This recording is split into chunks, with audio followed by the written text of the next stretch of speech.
Initiation brutale au monde adulte, c'est dans la compagnie des auteurs, cet après-midi à 15 heures. Vous êtes à l'écoute de France Culture, il est 14 heures. Marie, vous êtes prête ? Pas mal. Pas mal. Écoutez, j'ai fini une gorgée de café, comme ça, 14h15 secondes, ça me paraît être prête. Déglutissez tranquillement. Vous parlez de précarité, c'est un peu âpre cette semaine. Mais on Sauf découvre, quand on trouve un langage. Quand on trouve un langage pour la dire. En tout cas, je ne sais pas pour l'écrire, on va en discuter avec Simon Johannin. Il y a forcément de l'humanité derrière. Forcément. On va trouver les mots. Ouais, exactement. À demain. À demain. C'est le deuxième temps, en effet, de ce chantier sur la précarité. C'est une émission qui a été imaginée, préparée avec Romain de Bec-de-Lièvre, Alice Ramon, Inès Duperron, réalisée par Véronique Villa et aux manettes aujourd'hui Jean-Frédéric. À force de whisky, ce soir-là, une espèce de chose arrive. Tout le monde commence à rentrer dans une espèce d'incantation. Il y en a un qui voulait à tout prix flinguer ses beaux-frères qui le persécutaient, le frappaient régulièrement. Et donc, il commence à une espèce d'incantation mort. Oui, la mort, elle vient sans prévenance.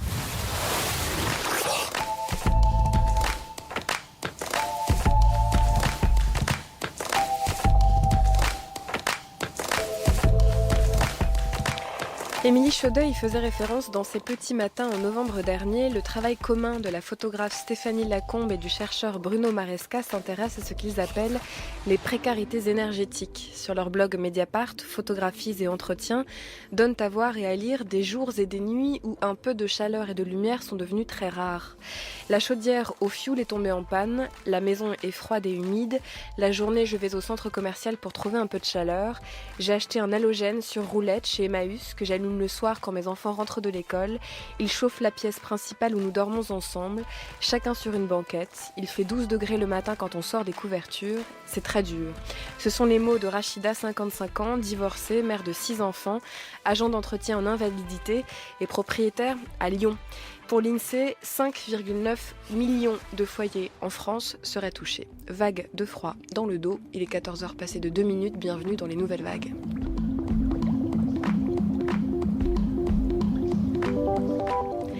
Dans la rubrique 5 fois en fin d'émission, nous demandons à quelqu'un de nous raconter 5 histoires en lien avec le chantier thématique que nous avons choisi pour la semaine, pour éclairer ou pour prolonger nos discussions de plateau avec un autre regard. Jusqu'à vendredi, c'est l'auteur-dessinateur Aude Massot qui nous parle de son reportage BD embarqué au sein du SAMU social et publié aux éditions Steinkiss. Aujourd'hui, elle évoque sa rencontre avec le fondateur, Xavier Emmanuelli. On l'écoute vers 14h50. Et c'est le deuxième moment de notre chantier thématique consacré à la précarité. Cet après-midi, on bénit les animaux sur l'autel le plus pauvre, après les avoir sacrifiés pas toujours pour cause noble, et à coups de savate. En ce lieu de littérature, les derniers seront peut-être les premiers. Dans le roman court qui nous occupe aujourd'hui, des enfants jouent à rester le plus longtemps possible près des charognes qui pourrissent. La vie colle au sol, n'est pas toujours belle, l'ennui rallonge ou raccourcit la saison. Les chiens sont là, omniprésents, aux vies aussi incertaines que les humains. Finalement, le peu d'argent côtoie l'alcool, les tartines de fromage aux asticots, les caravanes, les raclées hasardeuses, mais aussi le sexe solaire et la drogue. Simon Johannin, votre roman L'été des charognes, paru ce mois-ci aux éditions Alia, fait entrer au pied de biche dans le texte ceux qui ont mal au dos à force d'emmener leur grosse existence au travail. Bonjour à vous et bienvenue. Bonjour et merci pour l'invitation. Merci beaucoup d'être là. Je le disais hier, c'est un mot précarité qu'on va entendre de différentes façons, depuis hier jusqu'à vendredi. Vous, il fait sonner quoi dans votre tête ce mot-là, précarité, précaire ? Pour moi, oui, j'étais assez d'accord avec votre invité d'hier, avec l'idée de consensus. C'est-à-dire que c'est par rapport à... Moi, je vois ça comme un seuil de tolérance, en fait. Il y a des choses qu'on peut encaisser jusqu'à ce qu'on s'en sorte plus du tout. Et la précarité, c'est aussi une capacité d'encaissement et de dépasser ça. En tout cas, moi, c'est ce que j'essaie de raconter aussi, que malgré des conditions pas toujours faciles, on reste vivant, quoi. Vous diriez que ce sont justement des vies, parce que quand je dis qu'elles collent au sol, en fait, elles collent aussi partout, elles collent aux mots. Il y a énormément de vie dans ce roman, du début jusqu'à la fin, comme si c'était vraiment quelque chose qui était impératif à l'écriture. Mais est-ce que pour autant vous décrivez des vies que vous jugez précaires ? Oui et non. D'abord, je vais dire non, parce que c'est des vies qui peuvent paraître humbles au premier abord, mais en tout cas, les personnages que que je mets en scène n'ont pas la sensation de manque de quelque chose, du moins au sein de leur territoire. Après, quand on quitte le territoire, c'est autre chose, parce qu'on se confronte aux besoins des autres, et on les assimile, et on génère de la frustration avec ça. Mais en tout cas, au sein du territoire rural que je décris, non, j'ai pas cette sensation-là du tout. Et le oui? Et le oui, c'est plus pour ce qui est de l'appétit des choses. Je pense à l'appétit culturel ou simplement le soleil qui traverse que de manière très blafarde le livre. Mais voilà, ce serait plus comment dans l'isolement en fait, dans l'isolement des autres et oui, dans l'isolement culturel, comment ça rend précaire aussi. Il y a des vies qui m'ont semblé précaires aussi en miroir de celles des humains. C'est les vies des animaux qui sont aussi présentes que le soleil et que la lumière. Ça semble être aussi un motif qui avait terriblement sa place en fait dans l'été des charognes. Pourquoi est-ce que ces animaux sont tellement là depuis le début du livre, les premières pages, jusqu'à la magnifique fin du roman? Ça c'est tout simplement du vécu. En fait, j'ai grandi dans un endroit assez similaire à celui du livre. Où les animaux et notamment les chiens étaient vraiment hyper présents, et c'est des souvenirs d'enfance de confrontation en fait, d'égal à égal, où je vais me retrouver très jeune tout seul sur un chemin face à un chien, et je suis dans ce rapport d'égal à égal avec un être qui me regarde et que je regarde et dont je ne sais rien si ce n'est qu'il me regarde et qu'il a conscience de ma présence et que moi aussi, et voilà, à partir de cette égalité dans le regard, qu'est-ce qu'on peut faire quoi. Ça veut dire que c'est pas forcément des vies plus précaires, c'est-à-dire que même s'ils sont tabassés en début de roman et s'ils se trouvent bénis, en tout cas avec la promesse de l'être en fin de roman, vous en faites des vies à égal à égal. Oui, pour moi c'était vraiment ça dans le livre de pas faire de l'anthropomorphisme parce que les humains sont très différents des animaux, mais juste d'avoir conscience de partager le réel en fait avec eux et de frotter la langue sur ce réel partagé avec les animaux. Et d'en sortir un livre. De partager le réel et un bout de territoire, ça aussi Ouais. c'est quelque chose qui est très présent, hein, Ouais, l'idée ouais. selon laquelle il y a un monde qui existe à part entière, avec des lieux, avec des personnes qui créent des lieux, avec des lieux où il y a la télévision, des lieux où il y a un peu de show, Ouais. des lieux où il y a à manger. Comment est-ce que vous décririez ce lieu-là? Vous dites il est rural, je ne sais même pas si je me serais risquée à Ouais. cette idée. Oui, il y a des fermes.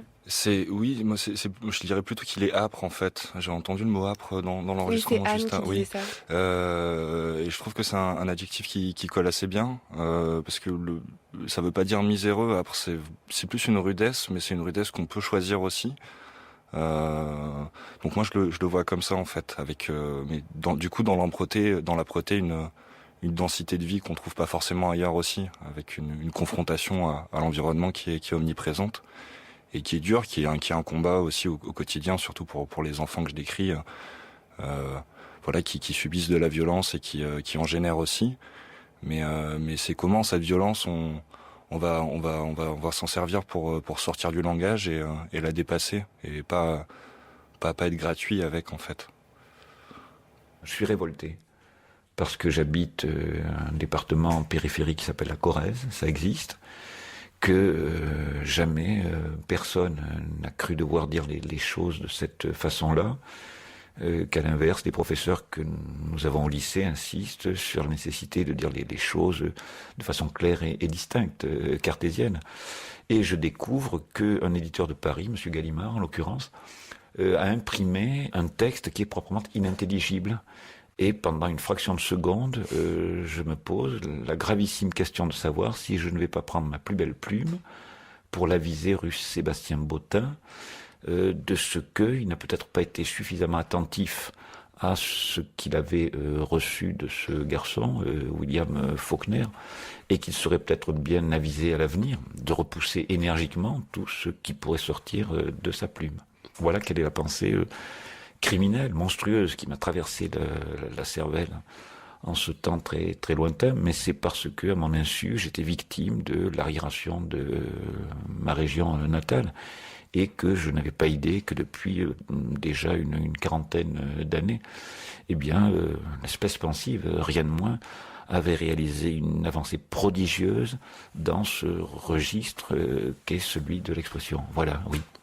Faulkner dans la jeunesse de Pierre Bergogneau qui témoigne d'une avancée prodigieuse dans le registre de l'expression. Il dit qu'il était révolté contre sa découverte dans un premier temps d'un texte dont on peut imaginer qu'il s'agit du Bruit et la Fureur par exemple.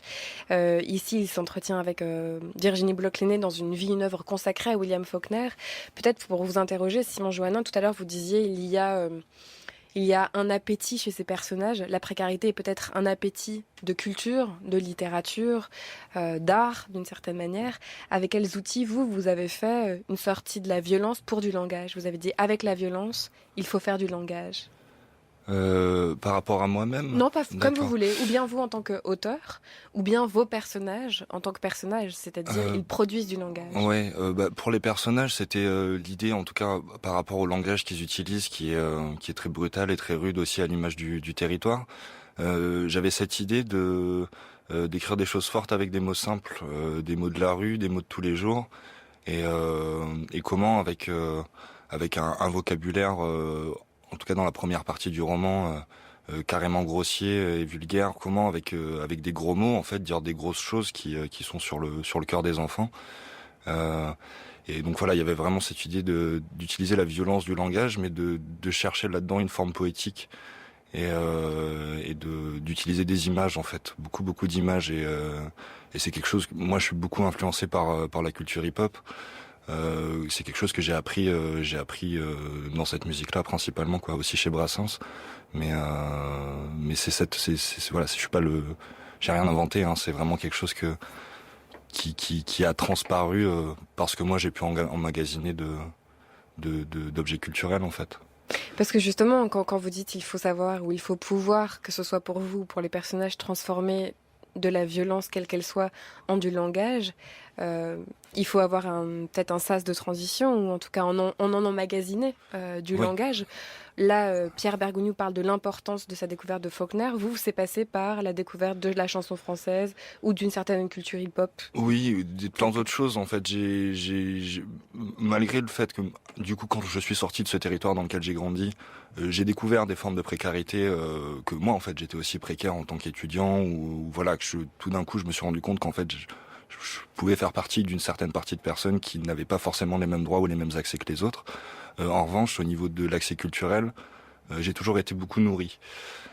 Et ça, c'est clair que ça a fait toute la différence pour moi de voir beaucoup de films, malgré l'isolement en fait vraiment du territoire, d'avoir des entrées en fait comme ça qui viennent me chercher jusque moi au bout de mon chemin dans ma petite maison au milieu de mon champ.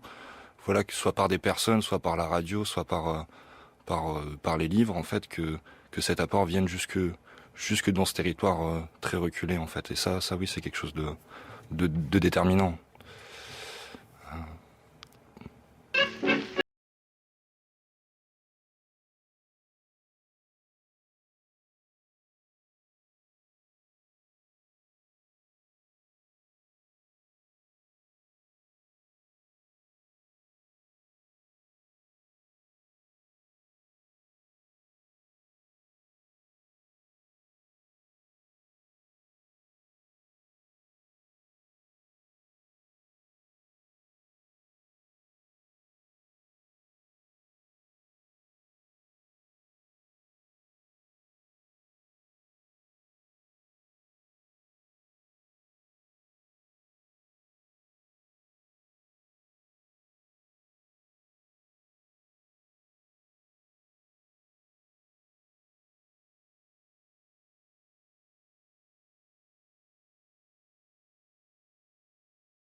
Le vent, c'est comme les bonnes manières.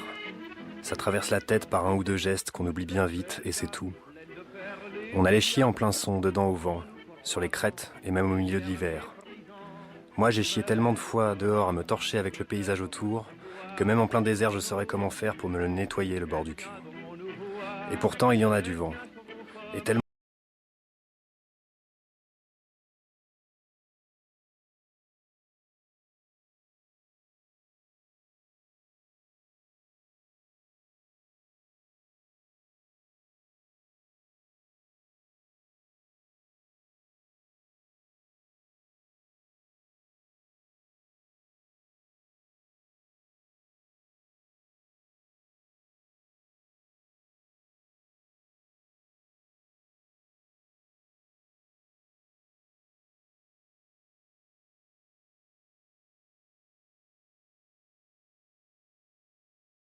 et le tour des yeux devenu sec de ceux qui travaillent. Et ils travaillent, nos travailleurs. Ils sont là avant le jour et ils en font plus que lui. Ils se couchent même après. Ils ont les pieds enfoncés dans les nuits qu'ils passent à tirer sur les pies, à gueuler sur les chiens.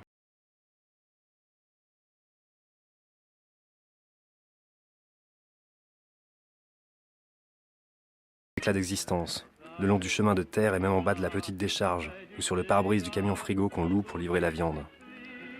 Elle est là, la vie, collée au reste et un peu terne, pas très belle comme tout le monde. Alors on se serre les uns les autres, et on frotte pour la faire briller un peu, pour faire passer du courant. On reste à côté des cheminées à souffler sur les braises, pour qu'on ait comme chaud au dehors, alors que le dedans est gelé d'incertitude. Simon Joannin, Romain de Becdelièvre lit un passage de votre roman L'été des charognes, avec au loin cette espèce de rumeur et la voix d'Henri Garat avec une chanson C'est un mauvais garçon et son accordéon. Ce passage, je l'ai choisi parce qu'il me fait entendre la manière dont toute la vie de tous les êtres vivants, aussi précaire soit-elle, est toujours emmêlée de paysages et de sensations en rapport avec le paysage. Ouais. À quoi ça vous a servi au moment d'écrire que ce soit si imbriqué? La lumière, le vent, les éléments, la chaleur, le froid, le bruit. Mais pour moi, c'était vraiment assez naturel parce que c'est les premiers éléments avec lesquels j'ai grandi et dans lesquels j'ai pu expérimenter ma liberté d'enfant, en fait. Alors après, avec le recul de l'écriture et ce que je raconte, c'est vraiment... C'est des personnages qui n'en peuvent plus de voir ça, et très jeunes, parce qu'ils n'ont pas le choix, tout simplement. En fait, c'est aussi ça, la précarité, c'est un manque d'opportunités, en fait. Et c'est Brecht qui disait, on fait rien sans opportunité dans la vie. Et je trouve ça assez vrai. Si moi, je suis arrivé jusque-là aujourd'hui, c'est aussi parce que j'ai eu des opportunités, que les gens m'ont tendu des mains à des moments donnés, qu'on m'a proposé des choses, qu'on m'a aidé à avancer, qu'on m'a accompagné. Et c'est pas le cas de mes personnages. Donc je pense que c'est ça qui fait la différence, et le poids du paysage aussi sur le corps, sur le dos, qui se ressent physiquement, tout simplement parce que quand on est dans des endroits, vous parlez de la précarité énergétique tout à l'heure, c'est quelque chose que je connais assez bien. Quand on se réveille dans une matin où il fait 7 degrés le matin, pendant 10 hivers, au bout d'un moment, on en a marre, quoi. Et c'est vrai que le paysage s'en sert, et le climat s'en sert jusqu'au plus profond du corps, et marque vraiment physiquement. C'est pas pour rien que c'est moins pénible au soleil. D'ailleurs, vous dites au bout de 10 hivers, on en a marre, et en même temps, qui connaît le mieux le paysage, et qui connaît le mieux le froid, et qui connaît le mieux la lumière que celui ou celle qui doit faire avec son Bien choix. sûr, ouais. C'est-à-dire, c'est aussi ça, ce que vous écrivez des vies précaires, c'est-à-dire ce n'est pas quelqu'un qui peut choisir le froid ou le chaud, choisir la diète ou la grosse nourriture. Non, la question se pose absolument pas, ouais. C'est un état de fait, en fait, dans lequel on avance. Et le fait de poser des mots dessus, en fait, moi, quand je l'ai envisagé comme ça dans la création du livre, avec ce personnage qui est narrateur, et qui pose les mots sur tout ce qui l'entoure. En fait, le fait qu'il puisse poser les mots et qu'il trouve des mots petit à petit qui sont de plus en plus justes, qui au début sont très grossiers et qui petit à petit s'affinent, en fait, en grandissant, où le langage évolue, en fait, c'est un recul qui s'opère par la langue et qui permet de laisser de l'espace pour respirer, en fait, tout simplement. Et pour moi, l'importance, elle est là, en fait, c'est de pouvoir acquérir, en fait, la capacité d'analyser, de regarder les choses avec un regard construit, pour pouvoir relativiser aussi d'une certaine manière, et moins subir. Vous direz que le langage, il va vers quoi tout au long du texte? Il commence en effet... Alors il commence pas par être déconstruit, il commence par une forme de vulgarité, une forme d'appui sur des choses sales, qui puent, qui sont dures à endurer. Je racontais ce jeu où des enfants vont au plus près des charognes qui pourrissent pour voir combien de temps ils durent. Donc on sent qu'ils mettent à l'épreuve tout leur sens, mais en même temps c'est un langage qui existe. Au-delà de cette distance, peut-être même aussi de ce lyrisme petit à petit qui se crée, c'est un langage qui va vers quoi? C'est une recherche de lumière. Vraiment, moi je l'ai vraiment envisagé comme ça, de traquer des petits morceaux de lumière petit à petit partout, là où il y en a, et puis aussi le but c'est de délirer des mondes, en fait, d'à partir du commun, du réel, de se mettre en tension soi-même et de partir en vrille véritablement dans l'acte d'écrire, quoi. Moi c'était vraiment un champ de liberté qui s'ouvrait tout à coup, et un champ de possible où j'étais le seul maître de mes choix. et avec de comptes à rendre à personne. Et ça, c'était vraiment très important. Et du coup, je suivis ce cheminement en fait de ce personnage dans l'écriture et lui dans sa radicalité d'avancement dans la vie. Je sais pas si on peut dire ça comme ça. Mais voilà, c'était comme ça, quoi. Et sans romantisme mal placé, est-ce qu'on ne peut pas délirer le monde ou délirer de monde avec le plus de liberté possible parce qu'à la base, il n'y a pas grand-chose? Est-ce que c'est peut-être pas la seule fenêtre justement de bon vent qui serait celle de n'avoir que peu pour pouvoir faire entrer tout ce qu'on veut?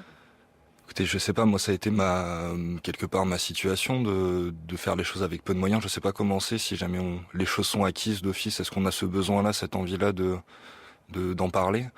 En tout cas, je sais que oui, le fait d'être dans une forme d'urgence, ça pousse dans les retranchements et ça aide au sérieux en fait de l'application qu'on met dans le travail, puisqu'on n'a pas beaucoup de temps à y consacrer.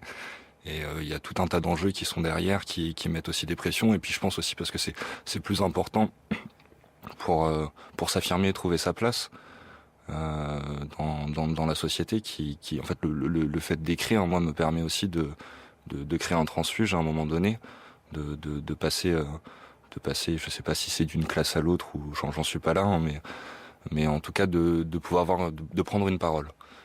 Et ça, c'est quelque chose qui est assez rare en fait.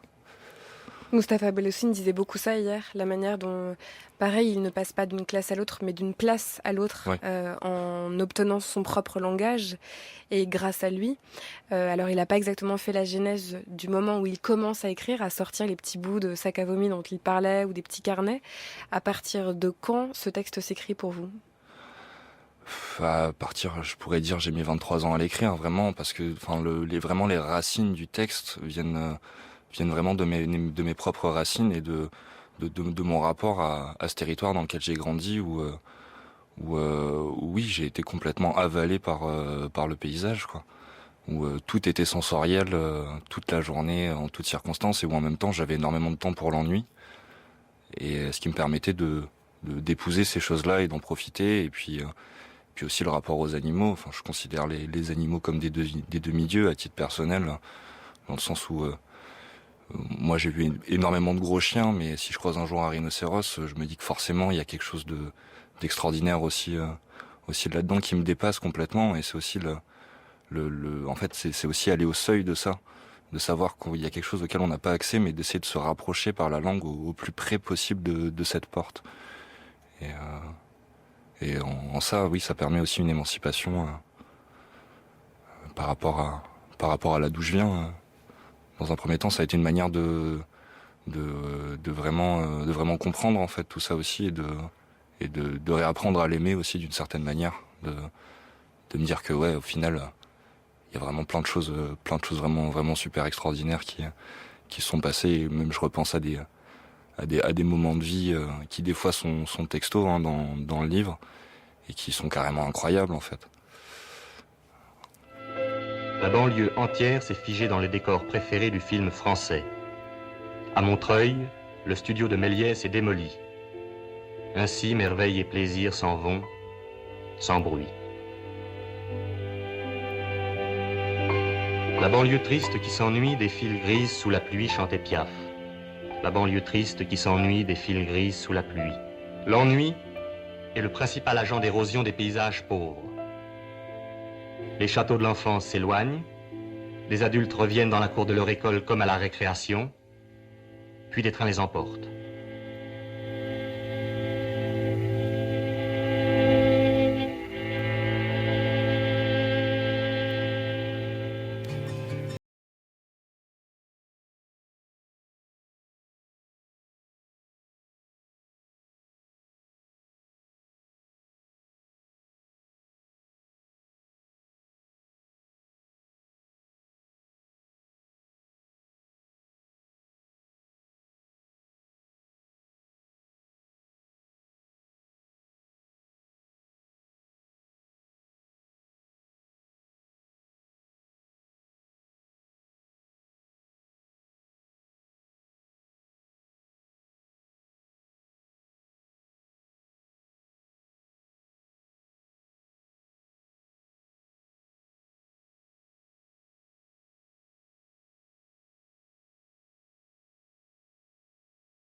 Too Young for Love, dit Caravane, en tout cas dit ce titre Caravane, et le groupe s'appelle Prose. Juste avant, on entendait un extrait d'un court-métrage, un moyen-métrage de Maurice Pialat qui s'appelle L'amour existe. Les deux se répondent d'ailleurs d'une manière que je ne soupçonnais pas, et répond à ce que vous disiez avant, Simon Johannin, à savoir l'ennui, puisque dans le film de Pialat, il est question de ça, d'un ennui qui érode, mais aussi qui façonne les paysages. Il semble que dans l'enfance que vous décrivez dans L'été des Charognes, l'ennui est là, mais qu'il génère quelque chose. Il génère quoi ? Oui, c'est à la fois l'ennui et en fait à la fois l'extraordinaire vivacité des enfants et de l'enfance d'une manière générale en fait. C'est comment malgré l'ennui, les enfants inventent des choses. C'est ça qui m'intéressait aussi. Et pour revenir sur Maurice Pialat, c'est quelque chose en fait que j'ai découvert, c'est un court-métrage que j'ai découvert il y a pas si longtemps. Et au sujet de la banlieue, un territoire que je découvre puisque j'y habite depuis très récemment, mais que je connais absolument pas. Et j'étais très étonné en fait des échos qui faisaient à des territoires que je connais beaucoup mieux. Mais comment en fait les ponts se formaient. À quel sujet par exemple ? Parce que en effet, quand vous décriviez tout à l'heure le territoire de L'été des Charognes, il n'est pas du tout question de périphéries urbaines. C'est absolument pas du tout le décor que filme et dont parle Maurice Pialat. Alors les ponts se font sur quel sujet ? Mais justement sur la présence de l'ennui, d'une part, et puis sur en fait la spécificité du territoire qui induit forcément un déplacement pour quelle que soit l'activité qu'on veut faire en fait. Et qui du coup induit un manque d'autonomie forcément des jeunes, etc. Et tout un système qui fait que par l'arbitraire de la position géographique, on n'a pas accès à un certain nombre de choses. Et en fait, ce sont des territoires qui ne sont pas au centre. Exactement. Et c'est important aussi de décentraliser les choses et de générer des foyers de vie en fait, et de le faire soi-même. Qu'est-ce que ça produit, le fait de pouvoir faire se correspondre, même à l'âge que vous avez, c'est-à-dire un peu de temps après l'avoir beaucoup arpenté, le territoire que vous décrivez, de pouvoir faire se correspondre des territoires qu'on ne connaissait pas, avec des territoires qu'on connaît vraiment, qu'on a vécu. Qu'est-ce que ça fait ? Ouais, qu'est-ce que ça fait ? Ça fait du bien en fait. Ça fait du bien parce qu'on se rend compte qu'on ne parle pas que de soi, que de son point de vue, chose que je voulais éviter absolument. C'était un écueil qui me rendait très craintif, mais de se rendre compte qu'en fait qu'on n'est pas si différents que ça les uns des autres, et que même si les vies, les schémas sont différents, on passe par des sensations qui souvent sont similaires parce qu'elles sont imposées en fait par la société dans laquelle on vit à un grand nombre de personnes, et du coup ça crée de la solidarité, je pense aussi. C'est ce qui semble être aussi très prégnant dans le fait que vous choisissiez à ce point de parler de l'enfance, et la manière dont ce texte transpire de l'enfance, puis de l'adolescence, et puis de ce que vous décrivez comme l'avancement dans la vie du personnage. C'est comme si, en choisissant ça, le soleil, les animaux, la poussière, les roches, il y avait quelque chose qui, de fait, allait devenir universel. De fait, allait sortir du seul territoire que vous décrivez. Oui, c'est vrai que maintenant que vous le dites, c'est pas du tout quelque chose qui était en soi prémédité, parce que je l'ai écrit de manière très organique. En fait, c'est un livre qui a poussé. Au départ, j'avais pas du tout l'intention d'écrire un livre. J'ai vraiment juste listé des anecdotes, en fait, des souvenirs.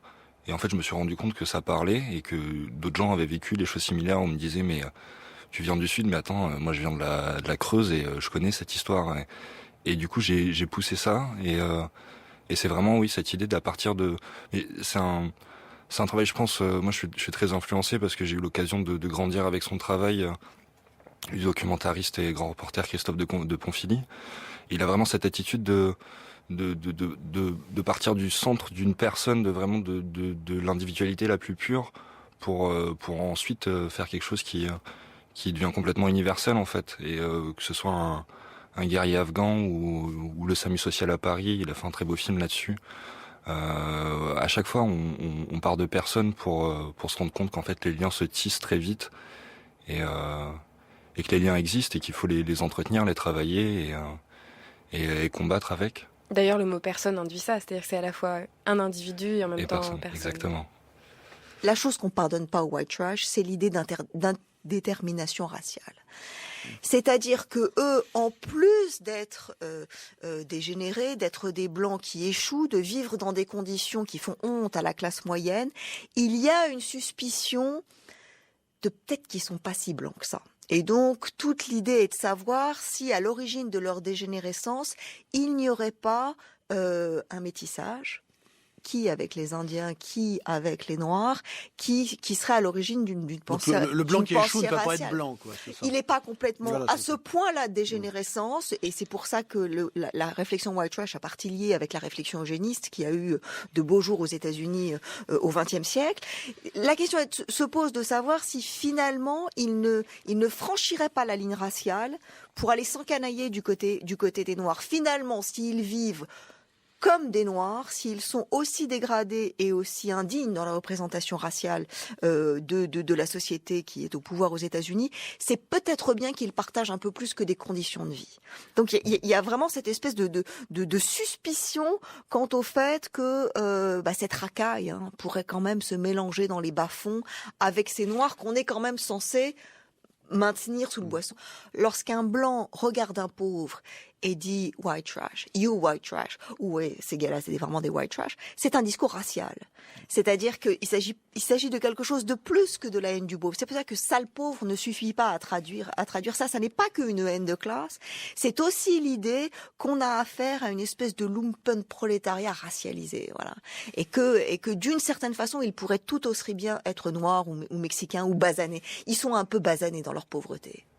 Ils sont presque personne. C'est Sylvie Laurent qui parle au micro de François Angelier sur France Culture en janvier 2012 et qui parle de ce qu'on a décrit assez récemment finalement dans l'Amérique contemporaine des poor white trash et la suspicion raciale qui va au-delà de la haine de classe, de la haine de la pauvreté, mais l'idée selon laquelle peut-être ces pauvres-là américains rejoignent ce que l'Amérique déteste le plus, à savoir les étrangers. Oui. Ils sont assez rares dans votre texte, Simon Johannin, les étrangers sur ce territoire que vous décrivez dans l'été des Charognes, mais ils ne sont pas absents complètement, notamment sous la figure complètement générique de l'arabe. Ouais.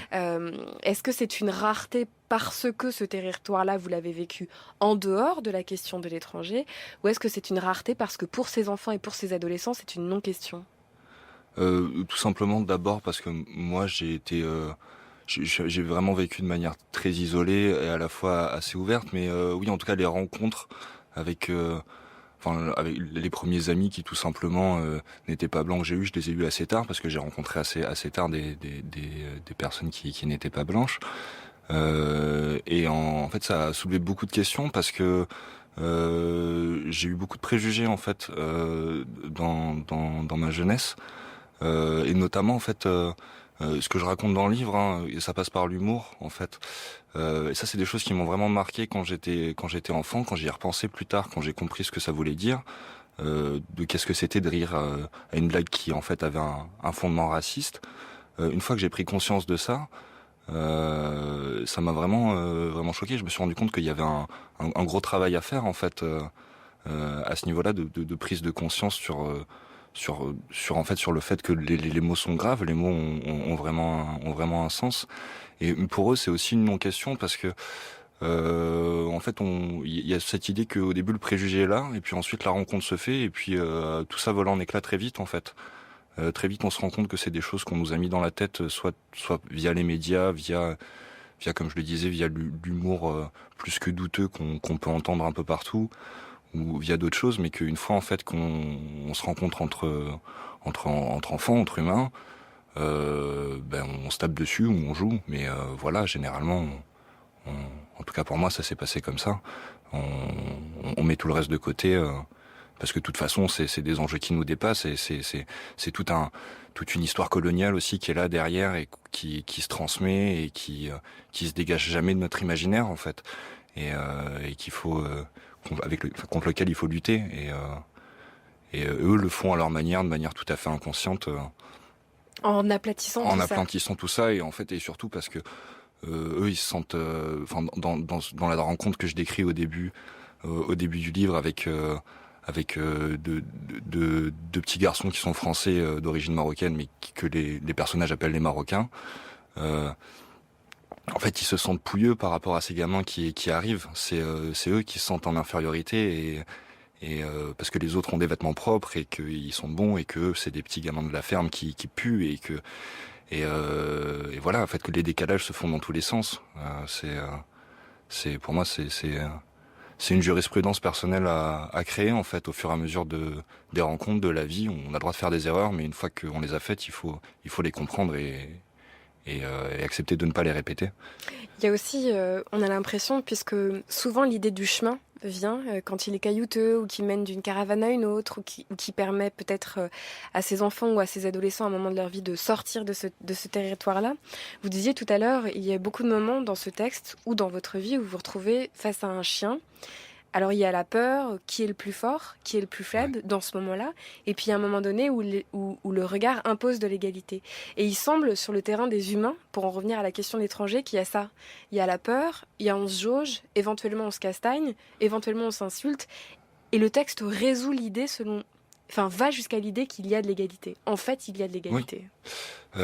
Comme si ces enfants le comprenaient à force de l'expérience. C'est-à-dire que ils ne comprennent pas que l'égalité existe, mais en tout cas, ils abordent les choses d'égal à égal. De front, De front, voilà, exactement. C'est vraiment voir que ce soit n'importe quoi, en fait. Comme vous le dites, que ce soit le territoire, le chemin, le parcours, ou une personne, ou un animal, c'est en face que ça se passe, et c'est dans la friction, en fait.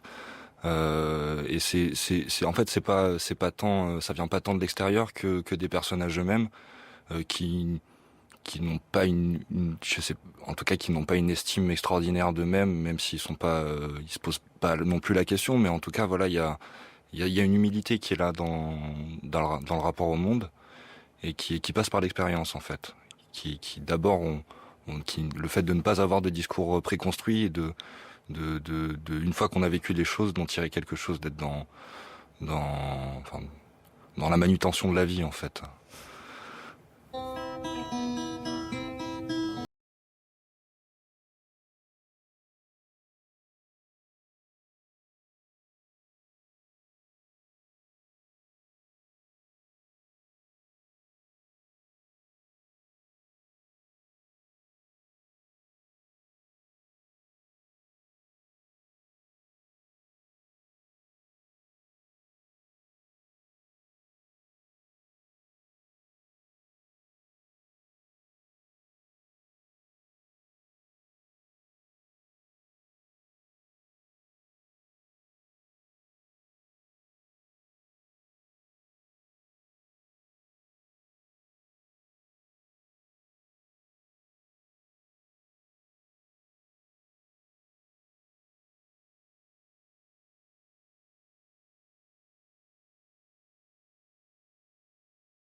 Alors avec Jonas, Arnaud, Lisa et ses copines, on a pris ce qui restait et on est allé se mettre dans un champ pas loin, vu qu'il y a toujours un champ pas loin où se mettre.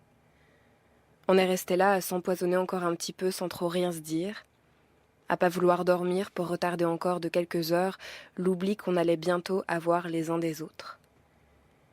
Chloé, la copine de Lisa, a pris ma main dans l'herbe. Je l'ai laissé faire. Alors que le soleil faisait scintiller l'autre versant de la vallée, je lui ai dit quelque chose à l'oreille et on est parti en direction du gymnase.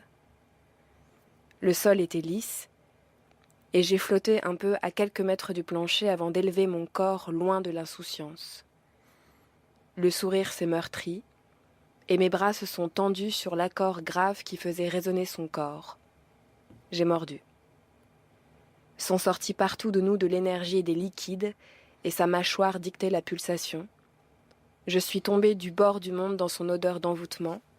Je suis allée et venue dans le nœud sous sa peau. J'ai pris le jus sur sa langue et avalé l'eau dans sa bouche. Courbé le mouvement de sa nuque sur un rythme qui nous venait de ce qu'il y a derrière le désir. Elle m'a traversée comme une cascade de lumière. Simon Johannin, c'est un extrait de L'été des charognes que je lis juste après sur la place de Jacques Brel parce que j'ai pensé vraiment à cette chanson très fort en lisant ce texte-là. Parce qu'il y a des moments, vous le disiez tout à l'heure, le soleil est là, il est là de manière blafarde et parfois il est là très fort. Et la lumière est là très fort. Et notamment, peut-être par des moments de surgissement, ou bien de l'amour via la mer, qui est là très peu mais qui est là très fort, ou bien de la sexualité, par exemple dans cette scène, ou bien de la drogue, qui arrive aussi à la fin du texte et d'une manière extrêmement sensorielle. Est-ce que ce sont des sorties du territoire ? Vous avez beaucoup parlé de ce territoire âpre. Est-ce que ce sont des sorties du territoire ou pas forcément ? Je pense que oui, en tout cas quand on n'a pas les moyens matériels de sortir d'une autre manière, l'amour bien sûr, et la drogue aussi dans un premier temps, avant que ça devienne autre chose. Mais la drogue pour moi c'est un autoroute vers l'ailleurs, qui permet sans déplacer son corps d'expérimenter d'autres paysages, vu qu'on parlait de paysages tout à l'heure. Et en tout cas c'est la manière dont c'est utilisé chez nous principalement. Je décris un autre passage dans le livre, un technival, une rave party en fait. Et c'est vraiment cette idée, encore une fois, d'aller s'isoler dans un territoire, d'abord pour des principes de précaution. Je viens d'un endroit où c'est tellement isolé que beaucoup de rave parties sont organisées là-bas, étant donné que les gendarmes ne montent pas. Et il y a vraiment cette idée de se rassembler pour partir complètement ailleurs, quoi. Avec tout ce que ça induit derrière de physiologique, de physique, de bad trip aussi et de redescente en fait. Donc oui, c'est des moyens de sortir de tout ça. C'est des sorties, c'est pas forcément des libertés. C'est ça, voilà, exactement. Parce que à un moment donné, une fois peut-être passé cet été des charognes qui est très proche de l'enfance, très proche des carcasses, de la viande, des femmes qui meurent, des pères qui frappent, des mères qui sont là ou pas là, il y a quelque chose qui est la suite, enfin l'avancement de la vie. Qui ressemble à quoi ? Si vous essayez de... Tout à l'heure, vous avez utilisé ce mot-là que je reprends parce que je trouve qu'il n'y a pas vraiment meilleur mot, l'avancement. Il ressemble à quoi ? Dans ce livre, c'est vraiment... c'est presque une perte de connaissance en fait. C'est tout à coup les choses qui s'effacent, le sol qui devient mou et cette incapacité à s'adapter en fait pas tellement au monde des adultes mais au monde matériel et à la dureté des choses, à la dureté de la pierre, à la dureté de la rue, des bâtiments, de tout ce qu'on y trouve. Et c'est vraiment un esprit qui petit à petit tourne sur lui-même et génère quelque chose qui pour moi était inconnu. Je m'attendais pas vraiment à ça quand j'ai commencé à écrire. Mais en tout cas oui, d'un délire instable. J'utilise ce terme à un moment dans le livre. Il y a cette idée d'être sur une parallèle à la réalité et de la recroiser quelquefois, mais pour des choses très succinctes et pour le reste du temps de retrouver le brouillard original en fait du livre qui vient cette fois de l'intérieur en fait du personnage.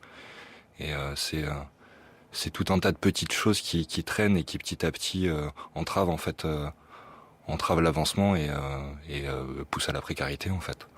Et en même temps qui rejoint une sorte de promesse mystique. Oui. À la fin, s'il est question de bénir les animaux, il est aussi question de bénir les vies fragiles, mais toutes, les feuilles, Oui. les cailloux, la poussière, les caravanes. C'est sans distinction. Sans distinction. Ouais.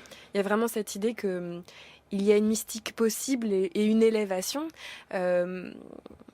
Alors je sais pas, est-ce que ce texte pouvait se terminer autrement ? Je veux dire, est-ce qu'il pouvait se terminer complètement au ras du sol, ou est-ce que cette sortie-là était une sortie comme nécessaire pour vous en tant qu'auteur ? Non, enfin d'ailleurs j'ai presque commencé par écrire la fin,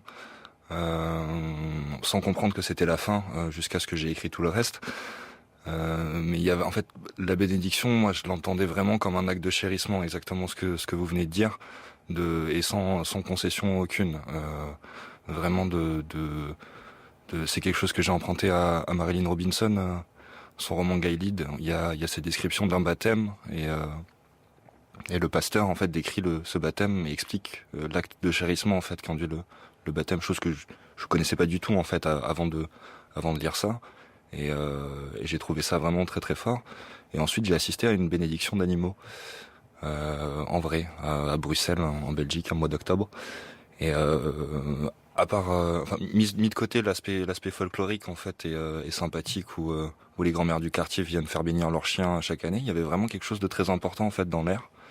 Et c'était assez particulier parce qu'il y avait énormément d'animaux de toutes les races possibles. Il y a des rats, des chevaux, des chiens, beaucoup de chiens, beaucoup de chats, et tous très calmes.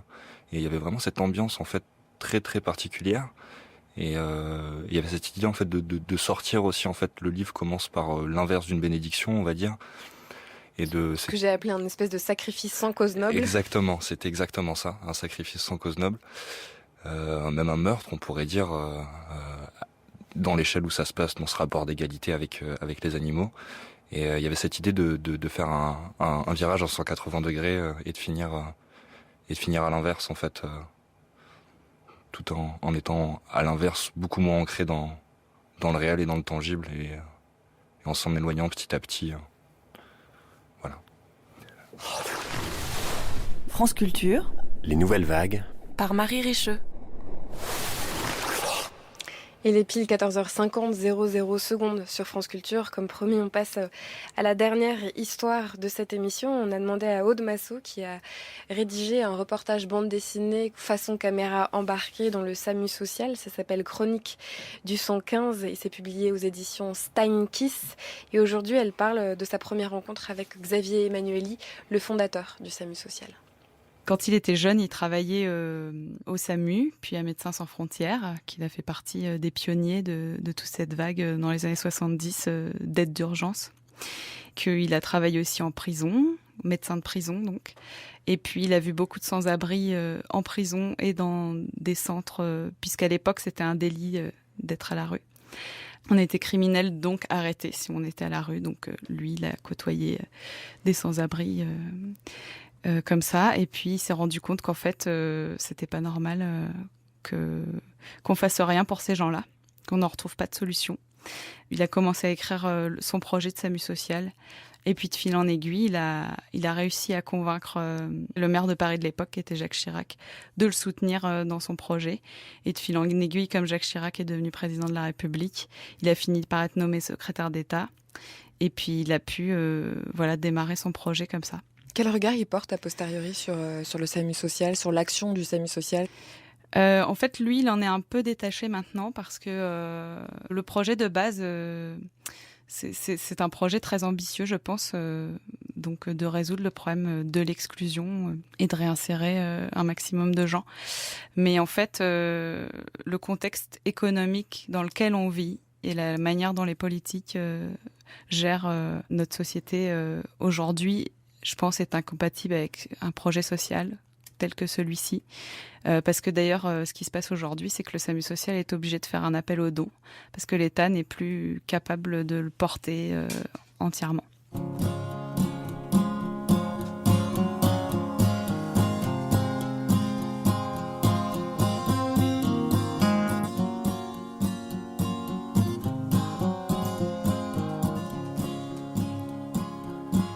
am a social worker.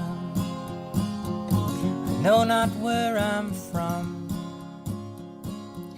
I guess I'm just a means to an end. I make a friend and then I'm gone. Yes, I'm a social worker and a singer of songs. I am a jack of all trades, my friend, you might guess, a master of none. I am a social worker, by accident or default. And now I'm part of this system, of a machine that rages on. Damned if I do, damned if I don't, damned if I will, damned if I won't.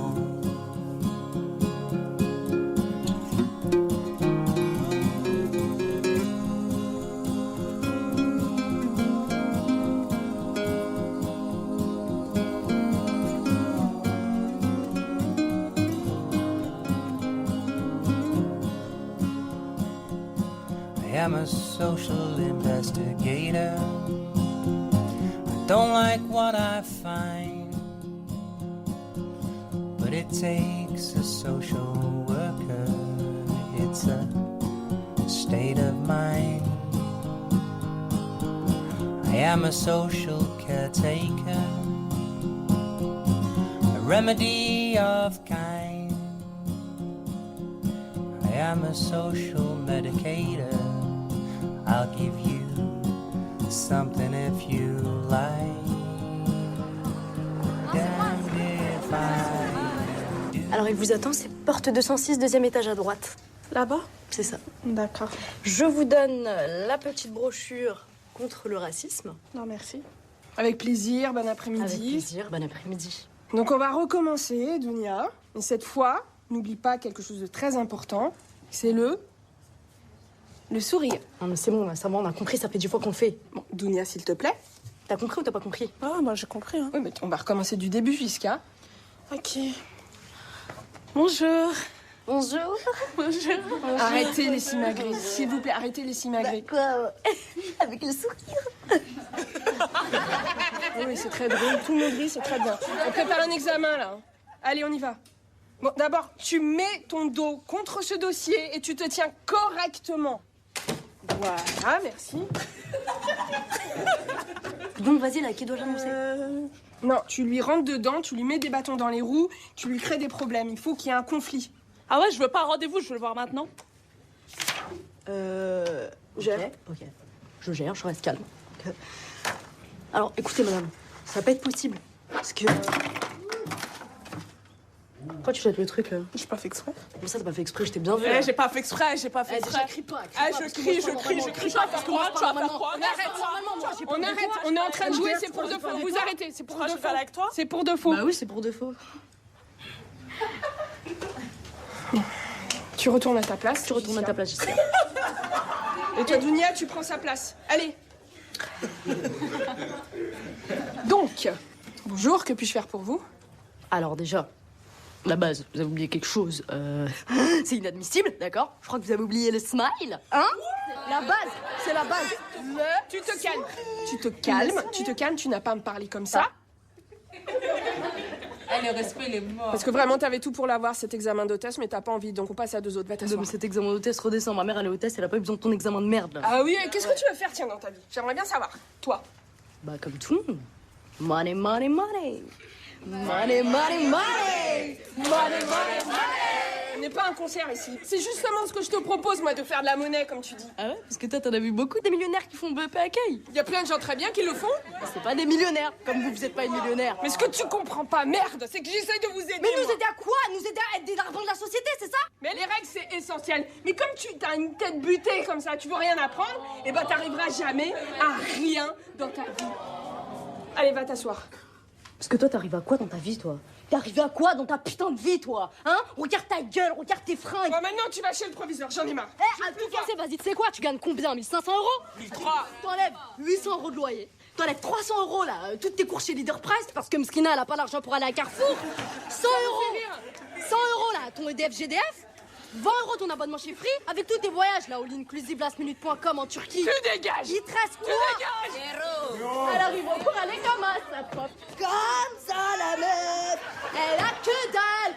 Mais moi, j'ai pas envie d'être comme toi. Moi, j'ai pas envie de mendier. J'ai de la fierté. Je veux plus te voir, tu sors de ma classe, putain. Et la vie de ma mère. La vie de ma mère, que t'as un jour, bah, je me ferai plus de thunes que t'en as jamais rêvé de toute ta vie. Toute ta vie, t'en auras jamais rêvé.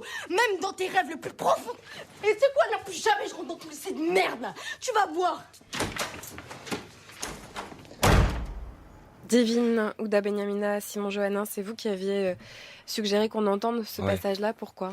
Il y a au-delà du fait que c'est un film que j'ai trouvé vraiment extraordinaire, il y a cette chose que j'ai trouvé vraiment hyper juste, c'est cette idée en fait que le conflit s'apprend dès l'école. Il y a cette phrase que la professeure dit aux deux élèves qui préparent un entretien, elle dit il faut que tu lui rentres dedans qu'il y ait du conflit.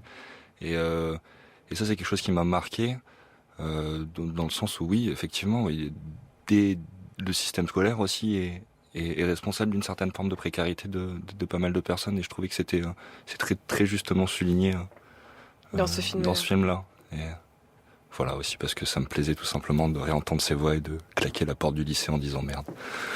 Je vous remercie beaucoup d'avoir été avec nous pour Merci parler à de vous. L'été des Charognes. C'est un très beau texte.